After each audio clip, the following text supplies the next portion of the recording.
महाराष्ट्र राज्य बांधकाम उद्योग कामगार संघटनेचं नाशकात जोरदार आंदोलन। पाहूया नेमकं कशासाठी हे आंदोलन सुरू आहे। महाराष्ट्र राज्य बांधकाम उद्योग कामगार संघटनेच्या वतीनं डॉक्टर DL कराड यांच्या मार्गदर्शनाखाली हे आंदोलन सुरू आहे। आरोग्य तपासणी योजना बंद करून त्या पैशात बांधकाम कामगारांना मेडिक्लेम योजना पूर्ववत सुरू कराव्यात। सर्व नोंदित कामगारांना 2022-23 ची दिवाळी भेट अनुदान 20,000 रुपये मिळालेच पाहिजेत आणि प्रलंबित असलेले क्लेम प्रकरणे व फाईल त्वरित मंजूर करून रक्कम मजुरांच्या खात्यावर जमा करा, अशा विविध मागण्यांसाठी आज रोजी हे काम बंद आंदोलन करण्यात आले। बांधकाम कामगारांच्या मागण्या मान्य करा।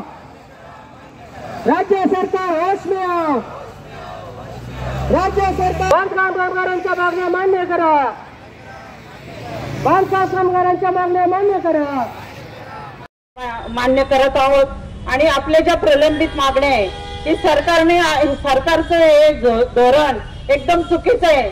आपण म्हणत होतो कामगार मंत्री जागे व्हा, मुख्यमंत्री जागे व्हा, परंतु ते जागृत आहेत कशासाठी? स्वतःसाठी जागृत आहेत, तुमच्यासाठी नाही।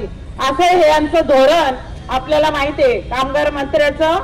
आणि कामगार मंत्र्यांना आपण सांगतोय की आपण अनेकदा चर्चा केली की कामगारांच्या भवितव्याचं हे सर्व मेडिक्लेम योजना असेल, घरासाठी योजना असेल, याची सर्व काही डॉक्टर कराड साहेब आपले उपाध्यक्ष, राष्ट्रीय उपाध्यक्ष, ते आपल्याला या वेळोवेळी चर्चा करून पूर्ण महाराष्ट्राचा विषय सोडवण्यासाठी 4 मीटिंगा घेतल्या, परंतु कामगार मंत्र्याला काही जागा येतच नाही।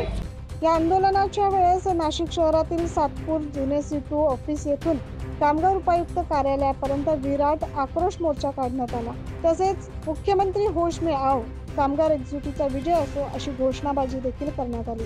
9 न्यूज महाराष्ट्रासाठी प्रतिनिधी ज्ञानेश्वर आंधळे।